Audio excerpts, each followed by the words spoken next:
வணக்கம். தமிழ்நாடுனா நமக்கு முதல்ல ஞாபகம் வர்றது கோவில்கள் தான். ஆனா அது மட்டும் இல்ல. அது ஒரு டைம் கேப்சூல் மாதிரி காலத்தால் அழியாத கலாச்சாரங்களை அப்படியே பாதுகாத்து வச்சிருக்கிற ஒரு பொக்கிஷம். இந்த ஆச்சரியமான ரகசியம் எங்கிருந்து வருது? வாங்க, தெய்வத்தின் குரல் நூலோட வழிகாட்டுதலோட இந்த ஆன்மீக புதின நாம கொஞ்சம் அலசி ஆராயலாம். இந்த ஒரு ஆழமான பார்வைக்கு சொந்தக்காரர் யாருன்னு பாத்தீங்கன்னா, நம்ம காஞ்சி மகாபெரியவா தான். அவரோட சொற்பொழிவுகளையும் போதனைகளையும் தொகுத்தது தான் தெய்வத்தின் குரல்ங்கிற நூல். அந்த ஞான புதையல்ல இருந்து ஒரு சின்ன துளியை தான் நாம இப்ப பார்க்க போறோம். முதல்ல தமிழ்நாட்டோட ஆன்மீக பெருமையா புரிஞ்சிக்க நம்மள ஆச்சரியப்பட வைக்கிற ஒரு உண்மையிலிருந்து ஆரம்பிக்கலாம் வாங்க. யோசிச்சு பாருங்க, உலகத்துல இருக்கிற மொத்த கோவில்கள்ல பாதி இந்தியால இருக்கு. ஆனா அதுலயும் ஒரு ஆச்சரியம் என்னன்னா, இந்தியால இருக்கிற கோவில்கள்ல பாதிக்கு மேல நம்ம தமிழ்நாட்டுல மட்டும்தான் இருக்கு. அப்பாப்பா. கோயில்கள் மட்டுமில்ல, இதே கணக்கு தான் ஓலைச்சுவடிகளுக்கும். இந்தியாவோட பழமையான ஞான புதையல்கள்ல, அதாவது நம்ம புனித நூல்கள்ல பாதிக்கும் மேற்பட்டவே இந்த ஒரு பகுதியில இருந்து தான் கிடைச்சிருக்கு. அப்போ இயல்பாவே நமக்கு ஒரு கேள்வி எழும் இல்லையா? எப்படி இந்த ஒரு மாநிலம் மட்டும் இவ்ளோ பெரிய ஒரு ஆன்மீக மையமா இருக்கு? இதுக்கு பின்னாடி இருக்கிற ரகசியம் என்ன? வாங்க அந்த மர்மத்துக்கான விடையை தேடலாம். இந்த மர்மத்தை புரிஞ்சிக்க நம்ம முதல்ல உலக அளவுல இயல்பா நடக்கிற ஒரு விஷயத்த பார்க்கணும். அதாவது ஒரு இடத்துல இருந்து இன்னொரு இடத்துக்கு மக்கள் குடிபெயரும்போது பொதுவா என்ன நடக்கும்? இதுக்கு மகா பெரியவா ஒரு சூப்பரான உதாரணம் சொல்றாரு. பல 100 வருஷங்களுக்கு முன்னாடி வட இந்தியாவுக்கு குடிபெயர்ந்த தமிழ் பிராமணர்களை எடுத்துக்கோங்க. இன்னைக்கு அவங்க பேர்ல திராவிடன் இருந்தாலும் அவங்களுக்கு தமிழ் மொழியே தெரியாது. காலப்போக்குல அவங்க முழுசா அந்தந்த பகுதி கலாச்சாரத்தோட ஒன்னா கலந்துட்டாங்க. இதுதான் இயல்பு. உலகம் முழுக்க வரலாறுல இதுதான் நடந்துட்டே இருந்திருக்கு. ஒரு கலாச்சாரம் இன்னொரு கலாச்சாரத்தோட கலந்து கரைஞ்சு போறது ரொம்ப சாதாரணமான ஒரு விஷயம். ஆனா இந்த உலகளாவிய விதிக்கு ஒரு பெரிய ரொம்ப சக்தி வாய்ந்த விதிவிலக்கு இருக்கு. அந்த விதிவிலக்கு தான் நம்ம தமிழ்நாடு. அது என்னன்னு பார்க்கலாமா?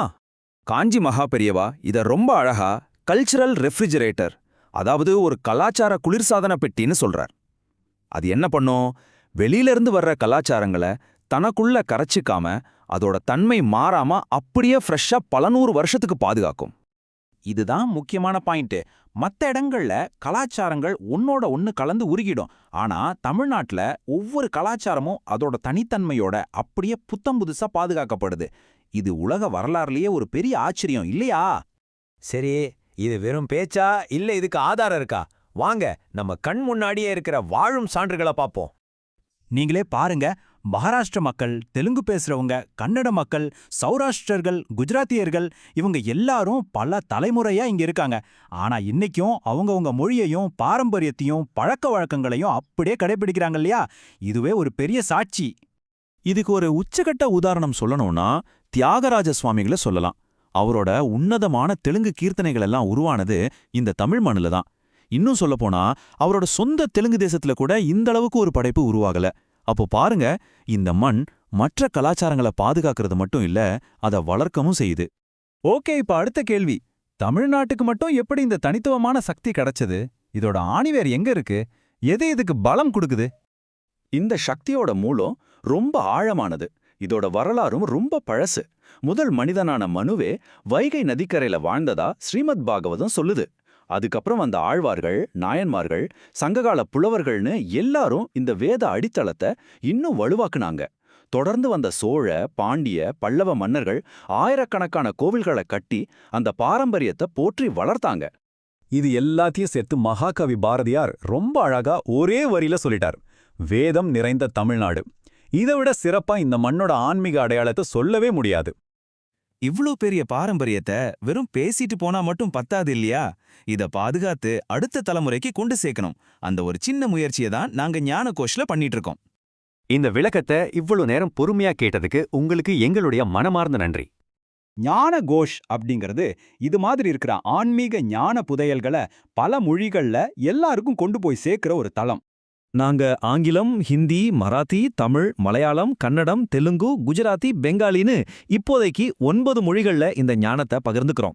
சீக்கிரமே இன்னும் நிறைய மொழிகள்ல வரப்போறோம். எங்களோட நோக்கம் ரொம்ப சிம்பிள். சனாதன தர்மத்தோட பொக்கிஷங்களான ஸ்ரீமத் பாகவதம், பகவத்கீதா, மகாபாரதம், தெய்வத்தின் குரல், லலிதா சகஸ்ரநாமம், அப்புறம் பல மகான்களோட வாழ்க்கை வரலாறுன்னு எல்லாத்தையும் உங்களுக்கு புரியுற மாதிரி எளிமையா கொண்டு வந்து சேர்க்கிறது தான். எங்களோட இந்த முயற்சி உங்களுக்கு பயனுள்ளதா தோணுச்சுன்னா மறக்காம ஞானகோஷ் சேனலுக்கு சப்ஸ்கிரைப் பண்ணுங்க. அப்போதான் நாங்க தினமும் போடுற வீடியோஸ் உங்களுக்கு வந்து சேரும். அப்படியே இந்த தெய்வீக ஞானத்தை உங்க நண்பர்கள் குடும்பத்தினர் கூட லைக் பண்ணி ஷேர் பண்ணுங்க.